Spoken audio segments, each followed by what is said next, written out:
author, Marcel Shimoff, once said that when people are deeply happy, they bring a sense of happiness wherever they go, and whatever the circumstance may be. So if they're changing the oil in the car, they'll still find a way to bring a sense of joyful purpose to that too. And I could not agree with her more. But what I'm starting to notice in the environment around me and in myself from time to time is that I am becoming less and less happier than I once used to be. And just up until last week, I started to ask myself the question, why? Why is this happening? What are we doing wrong? And that is why I am speaking here with you today. It's because I want to address the topic of happiness. So let us first start off by establishing what happiness really is. So what is it? Google defines it as the feeling of or being in a positive emotional state. And Google's not wrong. In fact, Google is most of the times right. But that's not important today. What I think is more important is what happiness means to you. So what does it? Let's just take a moment to think about it. All right, so now that we know what happiness is and we have it done, analyze it, pick it apart and put it back together. You know what it is, now understand what it means. Are we understood? Good. Now I have a question for you all. Did you attach your happiness to something else, or did you come up with a definition similar to Google's? Did you or did you not? See, most of us tend to do the latter. I always hear someone say, I'll only be happy once I drink my coffee, or I'll only be happy once I return to bed once again. But through some research and some pondering, I have come to find that happiness is not a person, a place, a thing, or even a definition as Google suggests. True happiness is a state of mind. See, happiness, as it turns out, is an inner quality, and that means to say, if your mind is calm, you will find happiness. Even if you don't have all that you desire, or all that you necessarily even need, you can still find happiness with a calm mind. True happiness comes from you, and it's important to believe that it is attainable for you to even start reaching it. And they say seeing is believing, but quite honestly, feeling is the truth. Try calming your mind from time to time, and I can assure you results. But why is happiness important?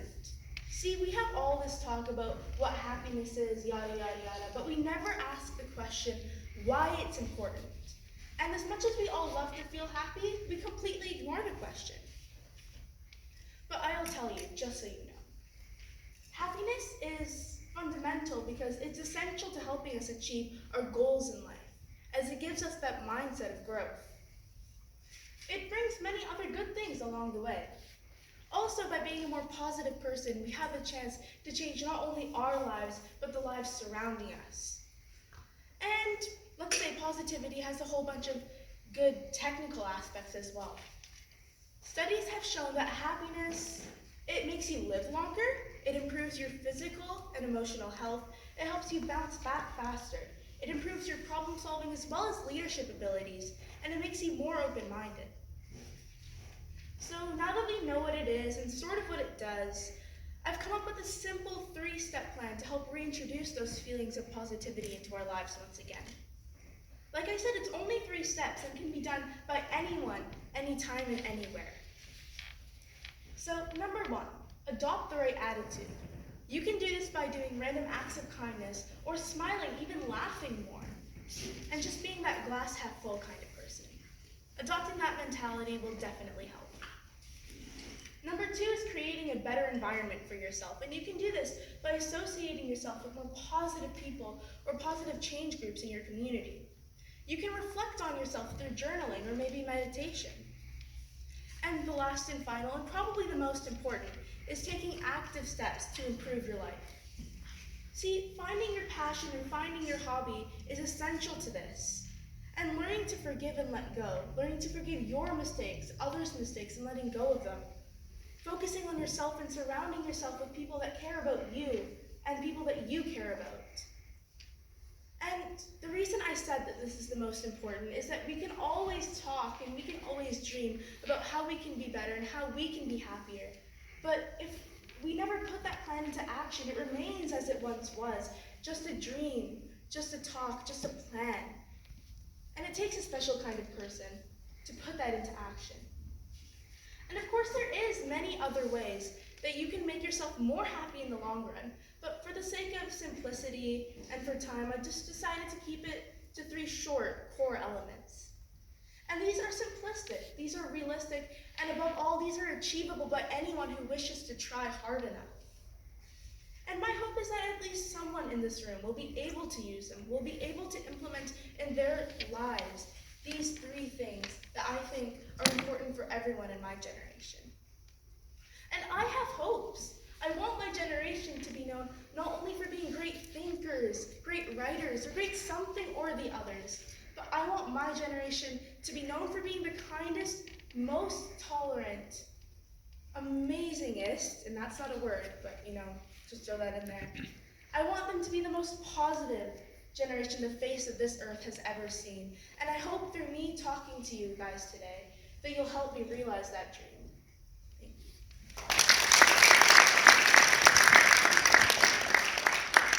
you. And then we'll choose one that you think so.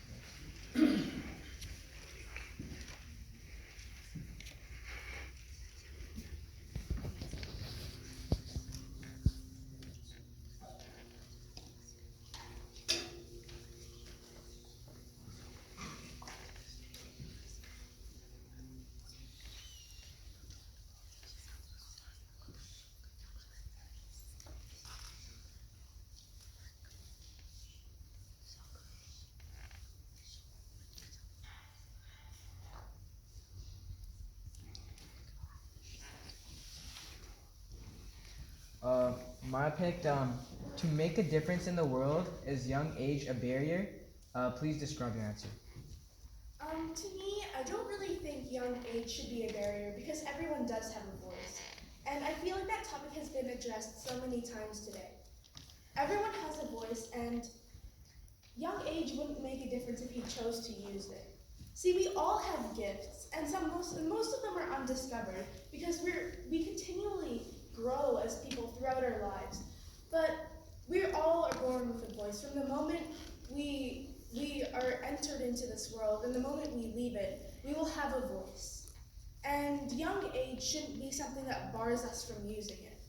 As much as young age can be difficult because we haven't sorted ourselves out yet, or we don't know what we want to do in the future, we always will have ideas, and we can always choose to use our voices to put them out there and maybe, hopefully, create a better world that we can all live in together.